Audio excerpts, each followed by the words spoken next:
Mas, só para enfatizar um pouco do início do que eu coloquei, conversando com a Brenda, né, me veio uma aflição, que eu trabalhei um tempo na ATER, e com isso possibilitou de eu fazer uma reflexão, inclusive sobre a própria política de ATER, né, e como que a gente poderia construir uma ATER que de fato possa modificar, né, ali as relações de trabalho, de produção agrícola nos assentamentos.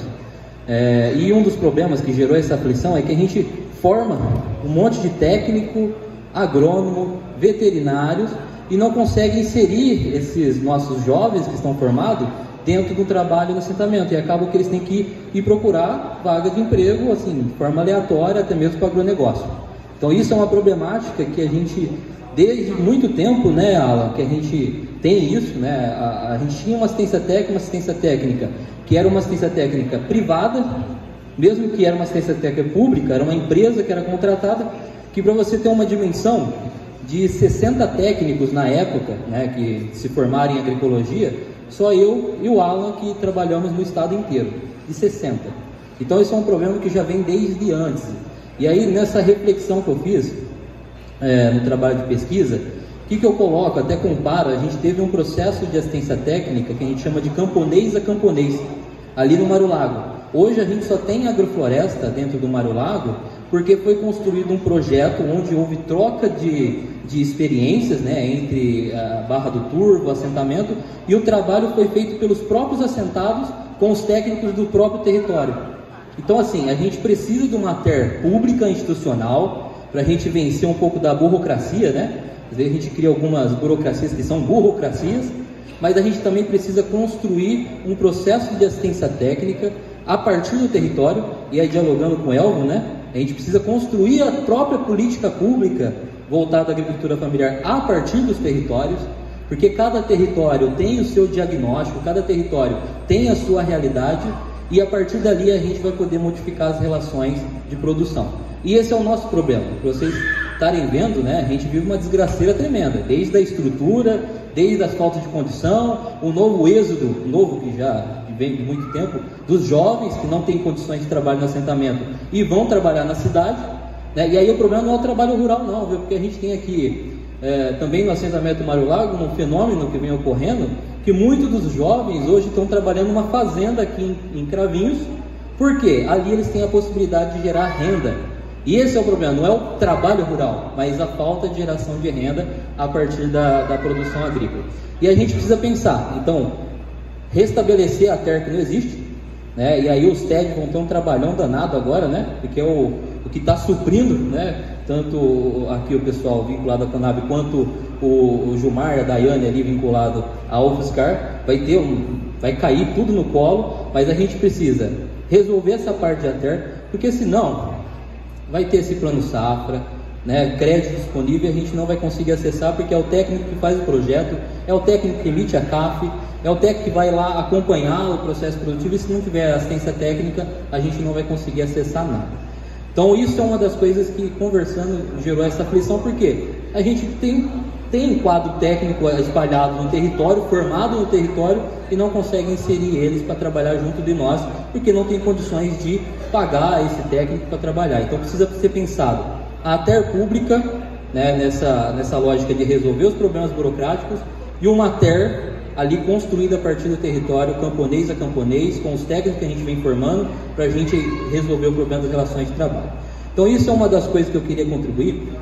Outra questão está ali na questão da CAF. A CAF hoje ela gera um problema muito excludente, porque você vê a fala do Edson, né? Hoje ele vem trabalhando com um projeto de agricultura urbana que não está inserido em nenhum documento. Então teria que desvincular a CAF, né, dos programas, né, e tem o exemplo disso que o Vinícius trouxe para assentamento, né, que você, a partir do CIPRA, a pessoa participa como beneficiário do programa, mas a gente não tem um documento que possa inserir a rede comunitária de produção de agricultura urbana também, que pode fornecer para os programas. Então teria que desvincular a CAF dos programas de comercialização.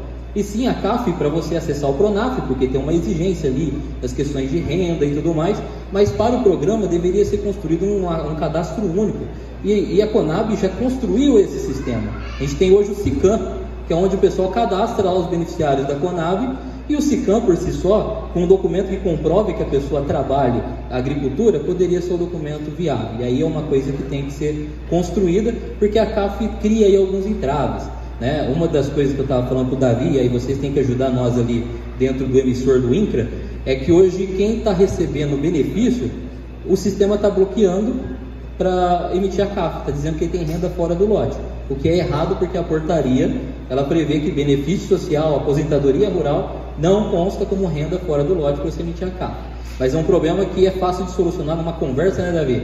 Lá com a superintendência do INCRA, para que eles possam emitir as CAF para o pessoal que não está conseguindo. O Gilmar está com esse problemão aqui que não consegue emitir a CAF. Então, essa é uma questão prática aí para a gente resolver.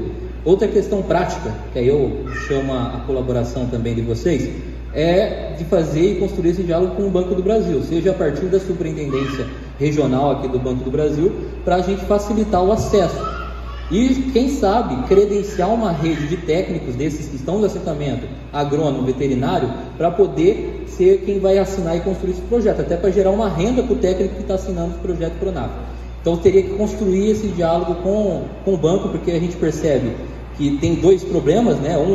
É um problema mais geral, que é a questão do nome sujo, né? A restrição, mas está tendo um problema muito grave aí do banco se negando a liberar crédito, e a gente precisa construir esse diálogo institucional. A gente já fez mobilização, já ocupamos o Banco do Brasil, mas precisa construir institucionalmente falar para o banco, vocês estão marcando e tem que dar garantia aí para o pessoal acessar o crédito. Então essa é outra problemática.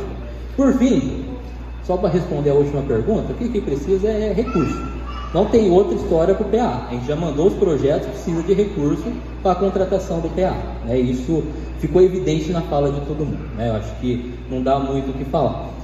Só um detalhezinho que eu deixei de falar lá no início, na saudação, e pegando um pouco do que o Saulo falou da questão do PIB, do agronegócio. O agronegócio ele fala que sustenta o país, usando esse argumento.